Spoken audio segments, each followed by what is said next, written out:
Hello everybody, welcome back to Throttle Grotto. This week I'm working on an American car. What does that mean for a guy that's mostly worked on German and Japanese stuff? Well, it's a learning experience, let's put it that way. Stay tuned. Okay, so for those of you that don't know, I had a truck. I had a Dodge Dakota. It was a V8, 5-speed truck. It was a nice truck, actually. It was clean, it drove nice. I sold it. And then about a month and a half later, I was like, I still need a truck. I have a house. I have German cars that require me to tow them frequently. And yeah, so I ended up buying another truck. I'll show you what I bought. So right now it's in the garage because the Porsche is off at Griot's on display, getting some attention over there and freeing up a whole space in the garage.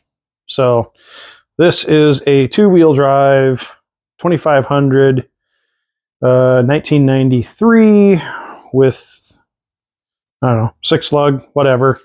It's pretty clean inside. It's been used. It's been used. It's been used. It's been used. But overall, it runs pretty good. But this looks terrible. And if someone hadn't tried to do all the crappy dent repair here, I'd just pound it out and not worry about it. But it's got holes. It looks really bad. And for $75 at Pick Apart, I was able to find what I hope is a Fender in the same color. So I'm going to swap this Fender out today. Look at that, the light even works underneath the hood. What a luxury. So if you're not familiar with, because I wasn't, with how these work, unfortunately, the Fender is all one piece with this inner fender well. A bit of a departure from what I'm used to. I'm used to a fender bolting on, like those of you that have Rabbits or other German cars. The fender is just a skin that bolts over the inner fender well, which is part of the structure. Well, American cars don't do that. American cars are much more cantankerous and, let's say, modular. So let me go grab this part that I have. Okay, so it looks like I got lucky enough. It is a match, or at least pretty close. It may be a little shade off here and there, but you'll also notice down here at the bottom where there's some silver along the front. The front one I can swap out. It's actually not part of the fender. The rear one, it's not going to be silver. I'm sure all the American guys here know all this stuff already, but this is the whole inside of the fender. It's all one piece, all the way back to where the mounts are for the inside the door jamb. The inner structure, everything bolts on all one unit. And actually, it swaps out pretty quick. So I guess if you have some damage up in this area, the nice thing is that it makes it way easier to change this part out. You don't have to worry about everything need to be pulled. Just pull it off. Okay, so the first thing you're going to have to do is take out the grill. So the grill is a whole bunch of these little screws. I think they're 7s. And then one here in the middle.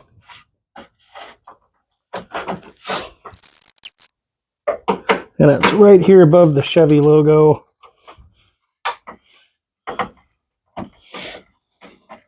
And the second slat down, there's also one tiny little screw right down in this part of the grill. Might not be able to, there we go. So you got to get that one out of there too.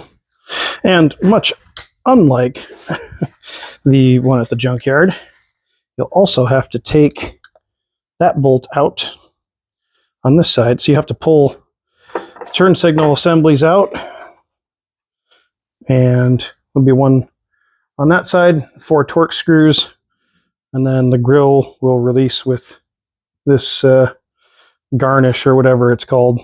And if yours has chipped chrome like this one does, watch out because that stuff is sharp.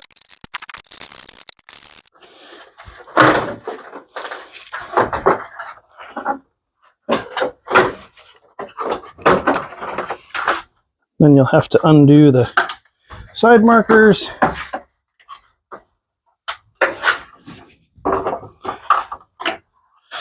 And then your grill is free. Okay, the next thing you're going to want to do is take off the headlight. So at this point, you'll want to take the mast off the antenna. Now, we are going to have to undo the bolts that hold the hood on. But first, there is a tiny little Phillips head screw right there. You just come in here with a Phillips right next to the hood.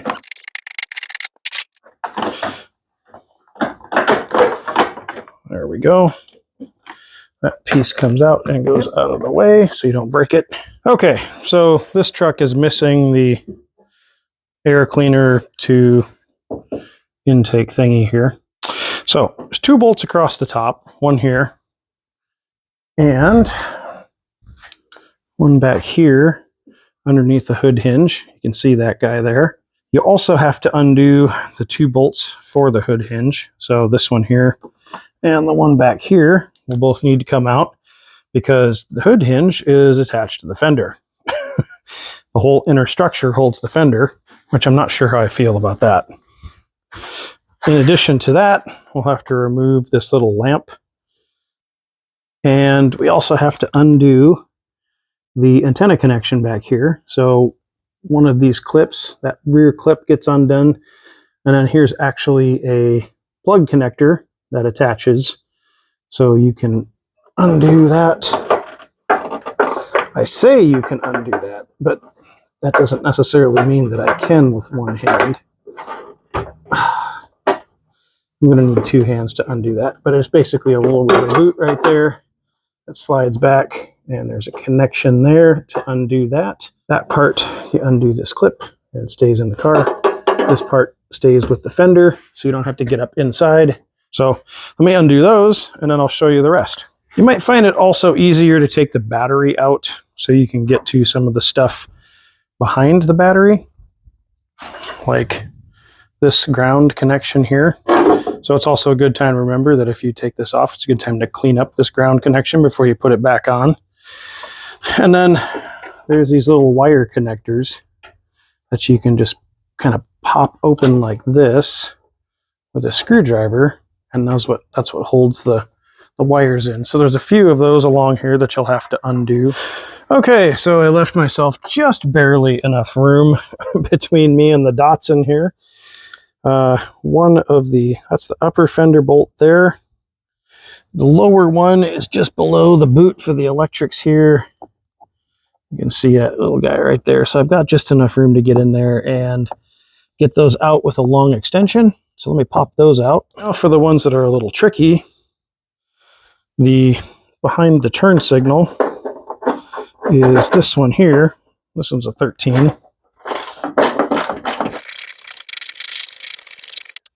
Now, some of the instructions online say that you have to pull the bumper.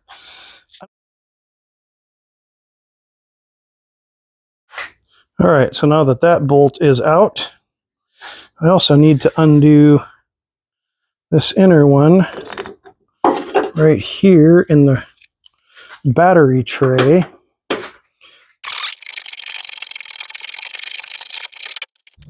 So there's one underneath here, right underneath the edge of the fender.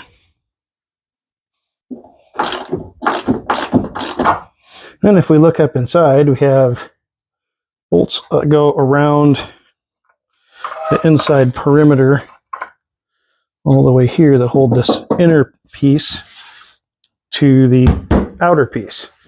So we undo those, and the fender should just slip right out. One more sneaky little piece, a little bolt that holds this corner piece on here.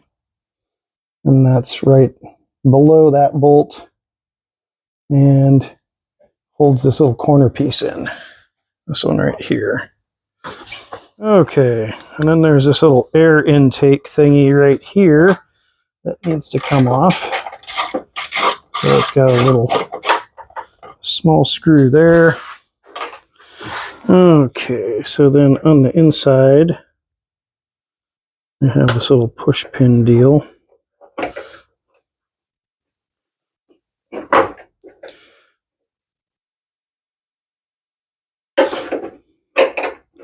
I don't know why they put this style of connector right here.